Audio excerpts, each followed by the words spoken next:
There we go. All right, so hello everybody again. I thought I videoed just a second ago, but I didn't. So this is going to be a video and it's going to show you how to color creating a vase, and that's going to help you with teapots. That's how you're going to create your spout.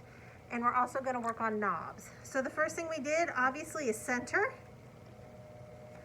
and you're going to be making a vase. So when you open up, if you want that bottom to be a little more rounded because you want your bottom to be rounded, you can do that. So you can press down with your thumb, or you can do your 2 fingers. This is how I open. And as I come up, obviously I leave about a finger's width down there, but I'm opening.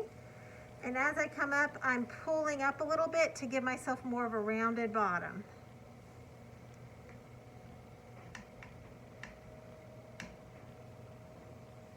You need to get your hands wetter. And you always want to compress, and by compressing you take your 2 fingers of your left hand and your right hand and you're pressing that down so you don't have a lip coming up.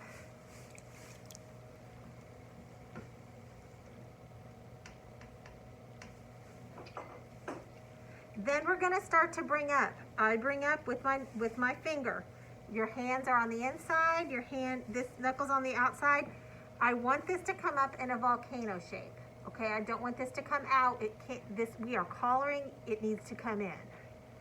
So I'm putting more pressure on this side. This hand is holding in, but it is actually at this angle, so my finger is coming up towards this hand. I'm just gently letting that come up. Gently letting go at the top. Mine was not wet enough.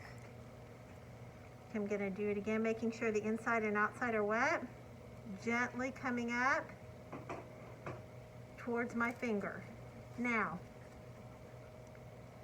slowly and gently, because that has to continue going around. When you get to the top, you've got to use that left hand, those pointer and thumb fingers, and then you got to compress that down. And my fingers are kind of making that shape. Your fingers are making the shape you want that to be. And then don't forget to compress your lip. I'm going to add more water.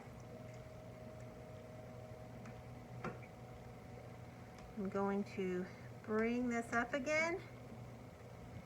I'm trying to bring it up into a volcano shape.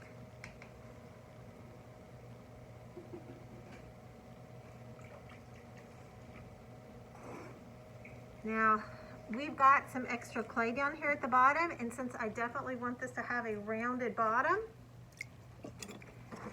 I'm going to use my trimming tool. Yours is long, mine's a little wider. I'm going to come in at an angle, and I'm holding it. Some people do this hand and they put a hand inside. I just tend to hold this with both hands. And then you slowly kind of peel this away at the side.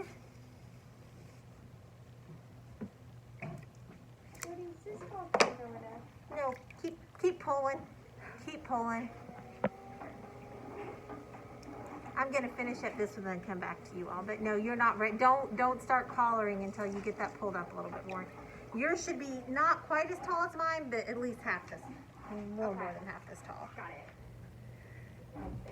So what's gonna happen is, as I've pulled up, I'm gonna go back since I can grab a little bit more from the bottom and bring this up. Notice that my elbow is always down on one of my knees. So if you ladies want to stop and watch for just a second. All right, so this has gotten out. It's not quite a volcano, so I'm gonna gently, I like to do my collaring at the top. You can collar with your fingers. I like to collar with, I don't know what you call that, but that, my diamond shape, I guess. So I collar at the top, and then I'm gonna gently come up from the bottom and come up. Now, you have to think to yourself, what do I want this vase to look like? At this point, you want your vase to look like whatever your vase looks like, but this is what I think about. I want this to come out a little bit before I start. So I'm gonna come out, and you guys have a wooden rib and a metal rib. I wouldn't use this metal rib for cleaning ever because it's sharp and you never want it to be going towards you, but it's a shaping rib, okay? But it can cut you. So I'm gonna actually shape this in the shape that I want. I'm gonna add a little shape to my vase. This is probably not what you guys should worry about, but I do. I like the shape to be where I want it before I start. So.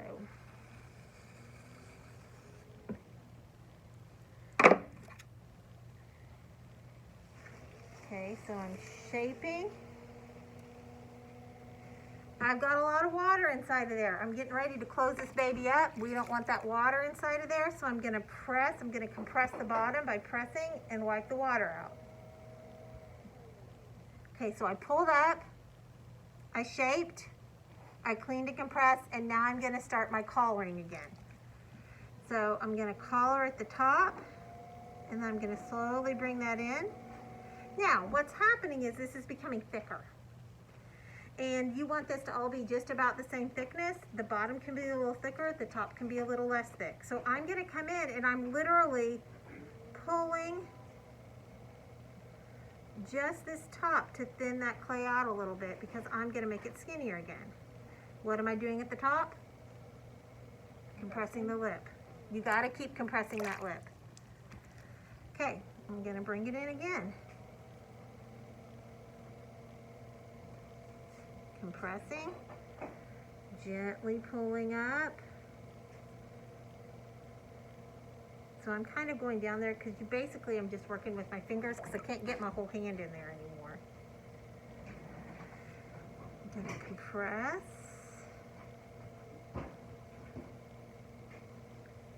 Gently pull up. And of course, as it's getting bigger, or it's getting taller and smaller, it doesn't have to be like this has to be a little bit thicker. It's holding the weight of that pot up. Then I start to get my smaller fingers in there. Okay, at this point I'm looking at my curve. I want this a little more curved right here.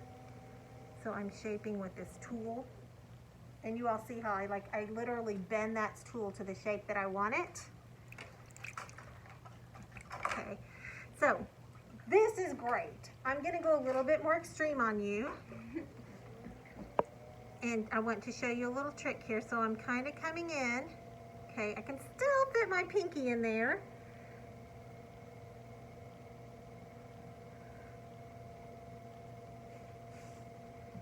And you can even use this needle tool is what I use. Say this gets pretty skinny in there. You can kind of put your needle tool. This is pretty advanced, but I'm going to show that's what's going on, okay? I'm gonna get my neck down. Gonna bring it up again. And you do want this, especially on this teapot, to be a nice edge. It's not common that I throw this perfectly, that the top looks that good. But you get your little pinky in there and you're doing a little tiny cut. I slowly went in until I could feel that touching my pinky. I didn't do it fast, it was really slow, it just kept spinning. Then I go back, gonna fix my lip. And at that point you have to decide, how is this gonna end? When I'm throwing, I think to myself, what does my foot look like? Honestly, I'm gonna make that cut in a little bit more. It looks a little clunky. What does this curve look like? Okay, and then when you come up, how is that lip gonna end? Is it gonna be straight down? I think this guy needs to come out just a little. And give him a little flare. And I'm doing that all with my fingers. Okay, that clay is just following where your fingers went. And I think this looks chunky down here, so I want this.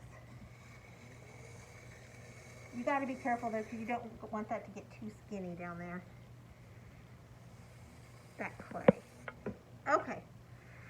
So, you guys at home, you can go back and rewatch that if you want to. But that is throwing coloring to throw a vase, and this part is what you guys are going to be throwing on the wheel to make a spout for a teapot.